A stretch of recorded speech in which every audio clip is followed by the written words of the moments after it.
네, 안녕하세요. SK텔레콤 인프라 AIDT 기획팀의 하수근이라고 합니다. 네. 제가 좀 전에 이상민님께서 소개해 주신 건 어떻게 보면 텔코망 장비단에 깊숙하게 AI가 좀 적용되거나 전환되는 케이스이고요. 제가 지금 말씀드릴 케이스는 그 텔코 장비 전체를 조금 연결해서 관장하고 있는 OSS라는 솔루션에 대한 전반적인 내용입니다. 네. 제 소개는 간단하게 말씀드리면 저는 원래 빅데이터 쪽 관련된 플랫폼이나 분석 또는 AI 과제 같은 컨설팅을 하던 업무에서 SK텔레콤으로 들어와서 SK텔레콤 쪽에서는 네트워크 부문 내에서의 AI 전환에 대한 어떤 전반적인 기획을 담당하고 있습니다. 그래서 오늘 말씀드릴 포인트는 크게는 저희가 모바일 네트워크라고 불리는 게 어떤 식의 구성인지는 좀 전에도 소개가 되긴 했습니다만 간단하게 좀 말씀드리고자 하고요. 그 다음에 네트워크 OSS라는 건 어느 정도 범위의 분야를 담당하는 솔루션인지, 그 다음에 네트워크 OSS하고 AI를 어떻게 결합하고 있는지, 그 다음에 이렇게 과연 네트워크 OSS 분야가 미래에는 어떤 방향으로 좀 가는 게 적절한 방향이냐라는 관점에서 조금 말씀드리겠습니다. 그리고 마지막으로 저희 현기님께서 저희 쪽에 적용된 세부 사례 한 가지를 조금 소개드릴 예정입니다. 모바일 네트워크는 좀 전에 이상민님께서 말씀하셨지만 크게는 유선 액세스 네트워크라고 불리는 무선망, 그다음에 유선, 그다음에 코어 서비스망 이렇게 세 가지로 구성이 되어 있습니다. 이게 그래서 저희는 이제 그냥 ATC라고 항상 부르는 형태고요. 그 중에서 이제 무선망 같은 경우에는 기본적으로 중계기와 기지국이라는 것들이 구성이 되어 있고, 그걸 전체를 연결하는 유선, 그 다음에 이렇게 음성 교환부터 시작해서 각종 부가 서비스를 담당하는 코어망 이렇게 구성이 되어 있습니다. 이 장비들을 조금 관장하는 어떤 하나의 큰 솔루션으로 보통 EMS라고, 그러니까 장비 관리 시스템이라고 하는 영역이 존재하고요. 그 장비 관리 시스템을 통해서 전체를 조금 오케스트레이션하는 영역이 OSS라고 불리는 시스템으로 조금 구성된다고 보시면 될 것 같습니다.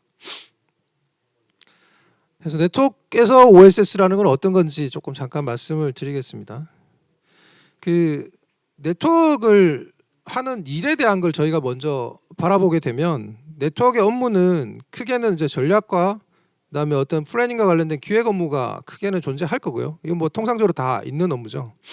그 중에서 네트워크를 구성하는 엔지니어링을 하는 게 있고, 실제 엔지니어링은 네트워크에 대한 디자이닝 설계부터 시작해서 그 설계에 대한 게 적절한지 안 한지 테스트를 하고, 그다음에 실제 검증을 하는 과정까지를 다 포괄하는 좀 광범위한 업무 범위입니다.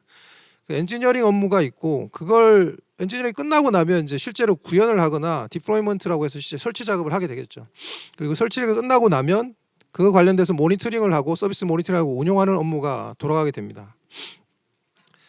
그리고 기본적으로 이제 바닥에 깔려 있는 게 지금 주로 이런 거에 대한 R&D 분야 연구에 대한 것들이 돌아가게 될 겁니다. 사실 크게 업무를 보게 되면 간단하게 초록색으로 중점적으로 되어 있는 엔지니어링, 그다음에 컨스트럭션, 디플로이먼트, 그다음에 모니터링, 오퍼레이션스가 네트워크를 관장하는 전체 업무의 그냥 대표적인 업무라고 보시면 될 것 같습니다.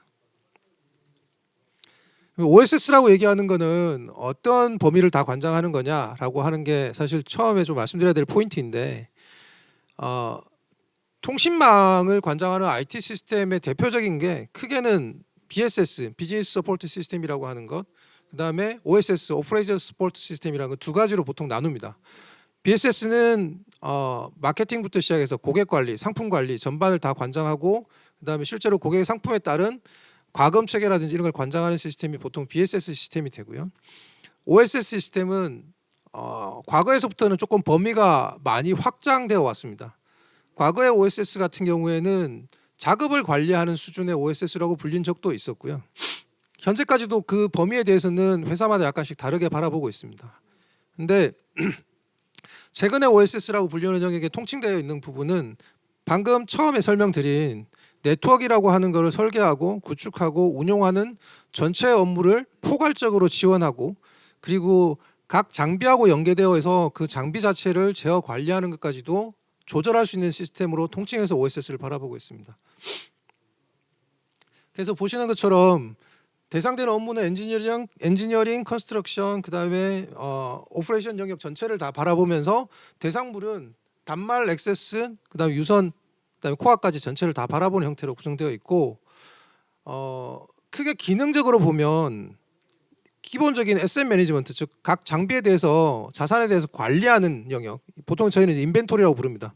모든 걸 다 관리하는 영역, 그리고 엔지니어링 업무를 지원하는 거, 그다음에 구축 현장에서 어떤 활동들을 지원하는지에 대한 업무 영역, 그리고 콘솔리데이티드 모니터링이라고 제가 표현을 했는데 각 장비 단위에도 모니터링이 다 일어나지만 전체 서비스 관점에서 모니터링을 어떻게 가져갈 건지, 그래서 ATC 전체를 연계해서 모니터링하는 영역, 그리고 워크 매니지먼트란 게 그 각 장비에 대해서 일어나는 작업 전체를 통제하고 작업의 실수가 없게끔 관리하는 영역, 그리고 마지막으로 각 고객 단위 서비스 퀄리티 케어까지를 지원하는 영역, 이렇게 크게 OSS 영역은 구성이 되어 있습니다.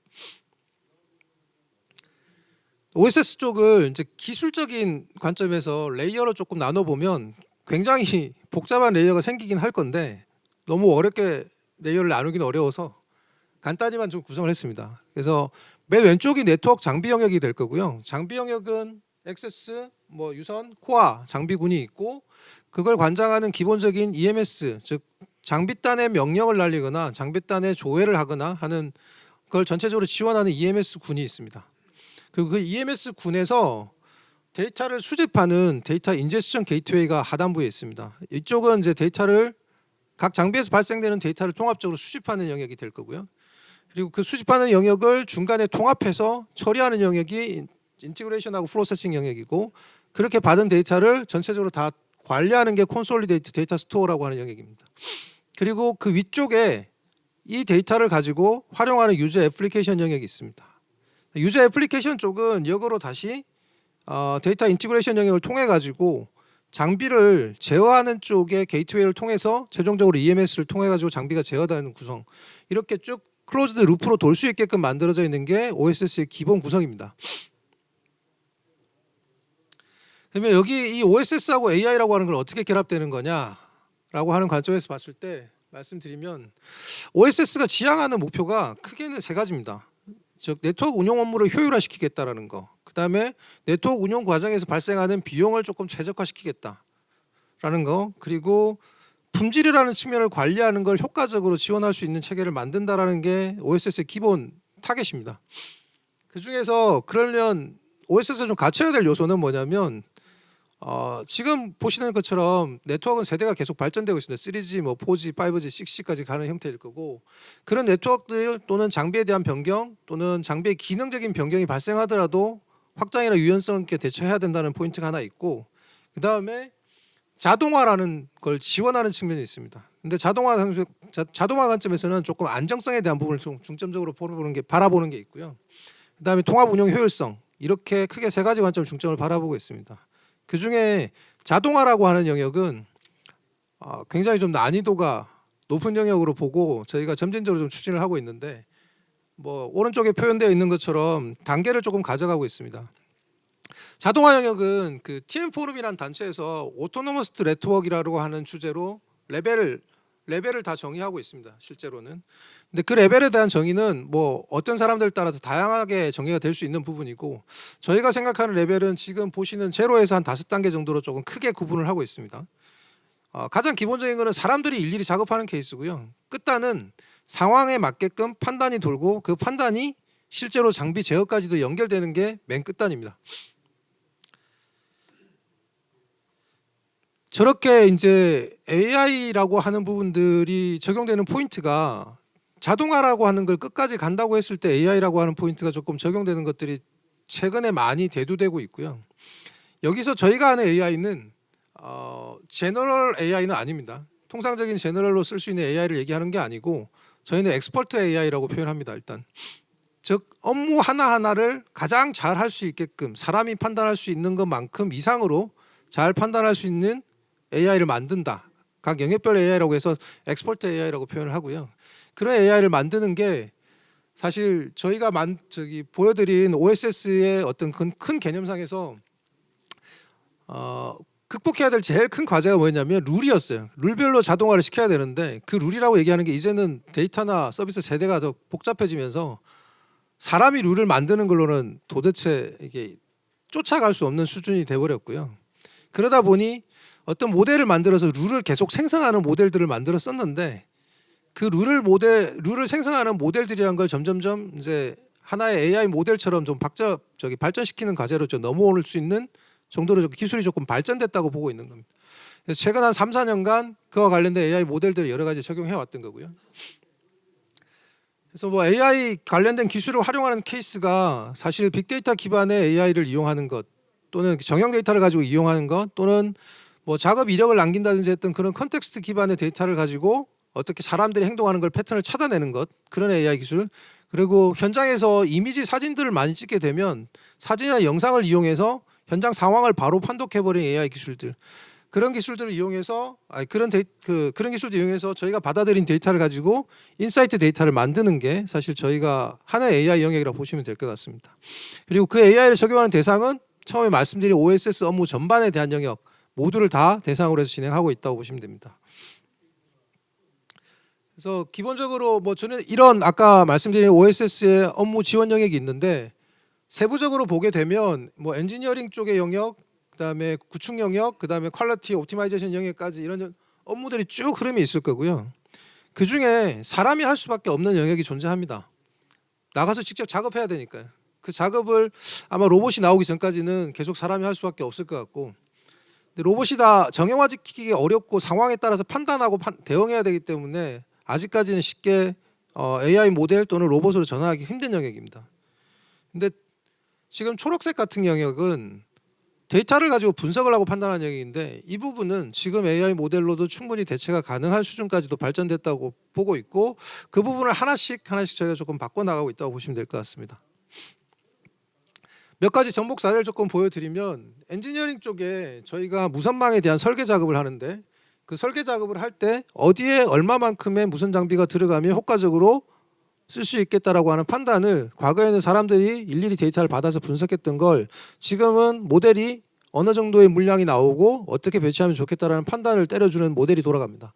그리고 사람들은 그걸 가지고 최종 검증하는 단계로 들어가고 무선 신호가 나가는 걸 실제로 시뮬레이션한 모델이 결과를 만들어주고 그 결과에 따라서 최적의 위치까지도 판단할 수 있게끔 모델을 조금 돌리고 있는 단계입니다. 또 하나는 저희가 철탑 같은 위험 시설을 점검할 때 기존에는 사람들이 일일이 올라가서 점검했는데 지금은 드론들을 많이 활용합니다. 근데 드론을 활용한다 하더라도 드론 촬영 과정에서 사람들이 이렇게 판독하기가 매우 어렵습니다. 그래서 드론으로 일단 촬영하고 그 촬영된 걸 기준으로 해서 뭔가 위험 요소가 있다든지 또는 장비의 현행화 포인트가 있다든지 하는 것들을 자동으로 AI 모델이 돌아서 판독하게끔 돌고 있습니다.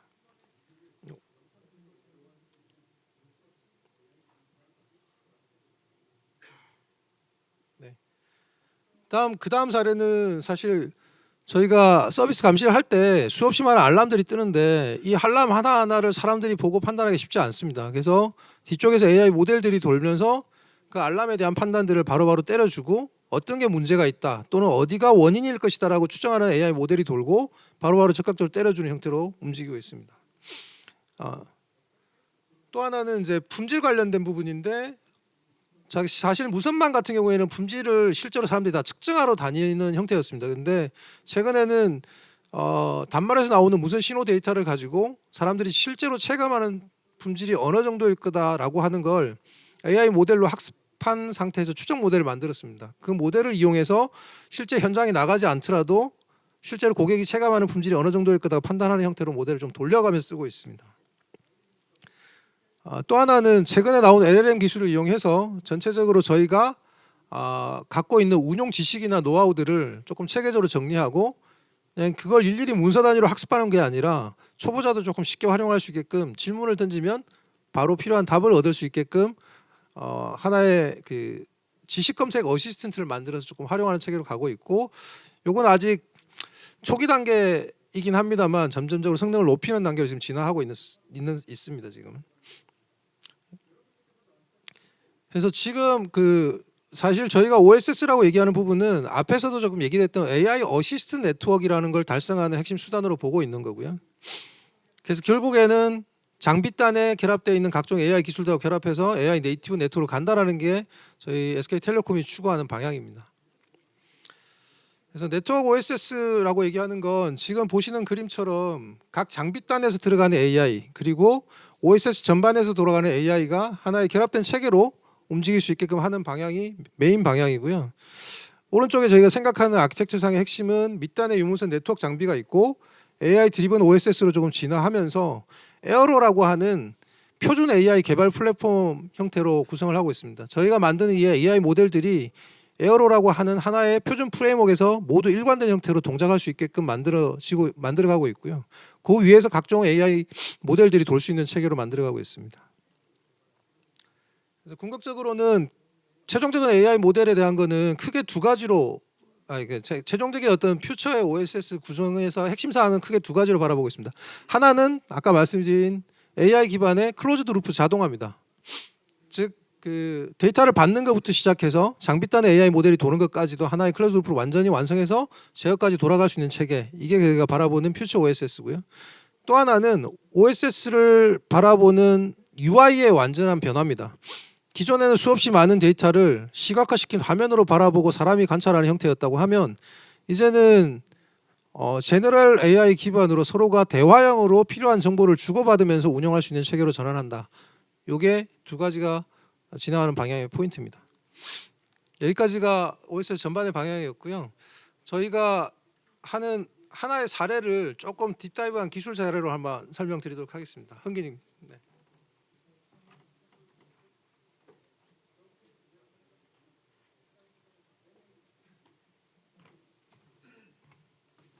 예. 좀 전에 소개받은 최영기입니다.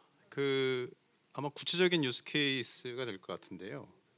그러니까 저희가 이제 예측을 하는데 결과적으로 이제 여러분들께서 아주 익숙하신 데이터입니다. 주식 데이터 생각하시면 되는데요. 시계열 데이터 예측해서 사실은 목적이 있습니다. 주식은 이득을 보는 겁니다. 저희도 이제 그거 비슷한 거라 생각하시면 되는데요. 예. 뭐 모든 텔코, 전 세계 모든 텔코들은 네트워크에서 데이터가 나옵니다. 이 데이터는 결과적으로 시계열 데이터로 이제 볼 수가 있는데요. 이 시계열 데이터를 대체 어떻게 활용하는지 그 아주 구체적인 유스 케이스입니다. 네트워크에서 나오는 이 데이터들을 결과적으로 예측을 하는 겁니다. 그러니까 주식 데이터 같은 경우 예측하기가 쉽지가 않습니다. 그런데 네트워크 데이터는 상당히 규칙적이에요. 사람이 아침에 일어나서 생활하고 밤에 잠을 자고 이 무브먼트를 그대로 따라가고 있습니다. 예측하기가 상당히 쉽습니다. 결과적으로 저희는 이제 이 예측에 AI를 적용하는 건데 보시면 나중에 보시면 아실 거예요. 어떤 사이트들은 예측하기가 상당히 쉬운 사이트들도 있고요. 어떤 사이트들은 아주 변화무쌍합니다. 예측하기가 쉽지가 않아요. 근데 그런 경우에 우리가 어떤 알고리즘을 적용해서 예측을 하고 미래를 이런 예측한 결과를 비용 절감이라든지 품질 개선이라든지 이런 데서 활용할지 이런 유스 케이스입니다. 예, 보시면 이 유스 케이스에 대한 설명입니다. 네트워크에서 나오는 데이터들을 학습을 해서 저희가 맞는 유스 케이스 목적에 맞게 변형을 하는 거죠. 그러니까 보통 이제 데이터 사이언티스트들은 이런 데이터들을 그냥 내가 도메인은 상관없이 예측만 하겠다 이렇게 접근을 많이 하시는데 이렇게 하면은 실패할 가능성이 아주 높습니다. 어떻게 보면 네트워크에 대한 이해가 좀 필요하고요. 그다음에 이건 어떻게 보면 이제 도메인 엑스퍼티즈도 필요하고, 그다음에 AI 스킬도 필요하고, 그다음에 데이터 분석 능력도 필요합니다. 약간 복합적인 유스 케이스인데요. 제가 이 과제를 진행하기 전에 이 시계열 데이터를 한번 여러 이제 AI 엔진에 좀 넣어봤어요. 얼마나 예측을 잘하는지. 챗 GPT에도 넣어보고요. 타임 LLM 이런 데도 넣어보고 했는데 만족스럽지는 않습니다. 결과적으로는 저희는 미래를 예측해서 이 예측한 결과를 기반으로 망 제어를 하는 게 목표입니다.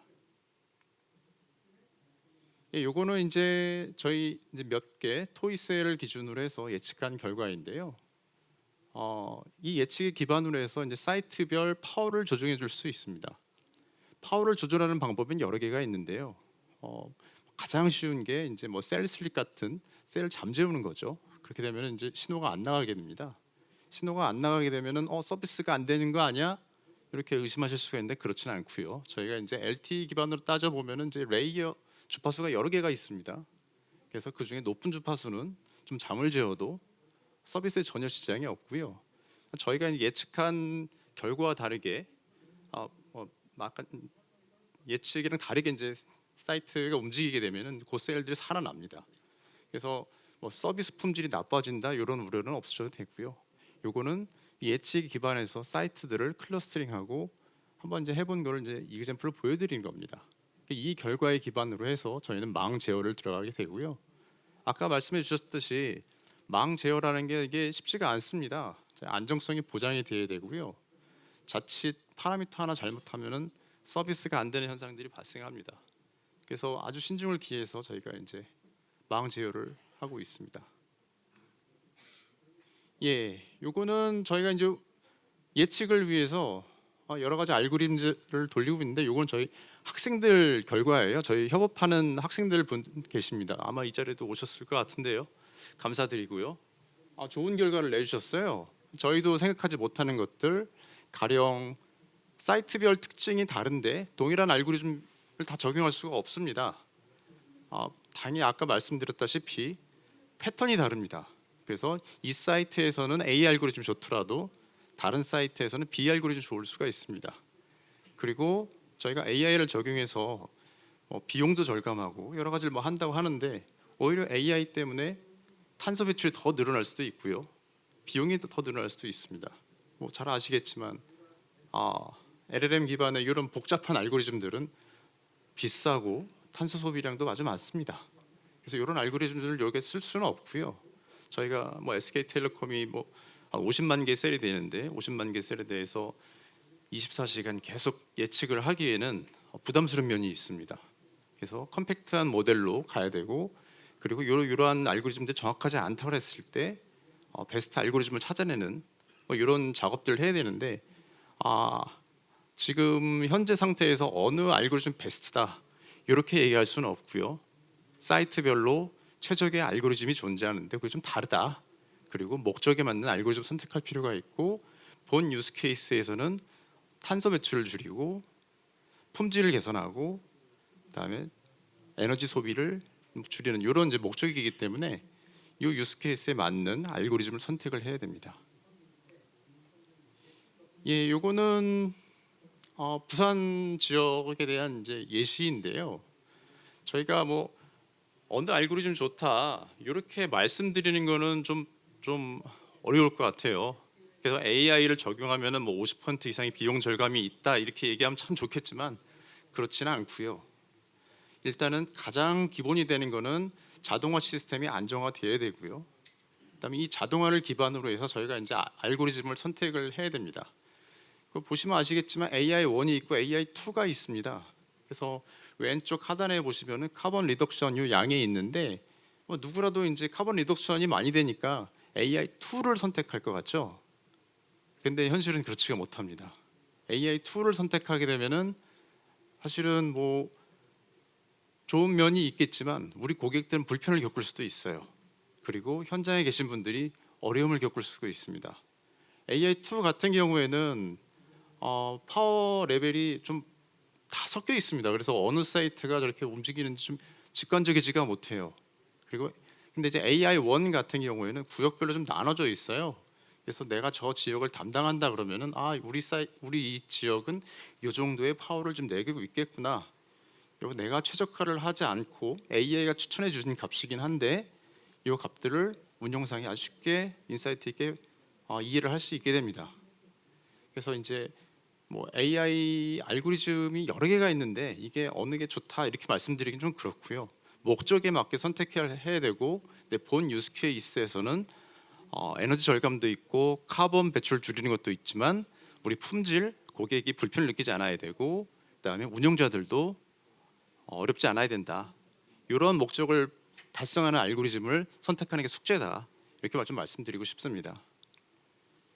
예, 그래서 이게 이제 저희가 얻는 이득인 것 같아요. AI를 적용해서 AI를 적용하는 유스 케이스가 많이 있을 수 있는데요. 본 유스 케이스에서는 기본적으로 자동화 시스템이 안정적이 돼야 됩니다. 여기에서 나오는 에너지 세이빙도 있고요. 이게 이제 베이스고요. 그다음에 AI를 통해서 저희가 뭔가 좀 더 파는 거죠. 디깅한다고 제 표현을 해놨는데 AI를 통해서 이제 여기서 개인을 더 끌어내는 겁니다. 그래서 뭐 AI로 이만큼 할 수 있습니다. 이렇게 하면 좀 거짓말이 될 것 같고요. 자동화 시스템에 기반해서 AI를 통해서 더 뭔가를 플러스 알파를 끄집어낸다. 마른 수건을 좀 쥐어 짜낸다는 느낌이 좀 맞을 것 같습니다.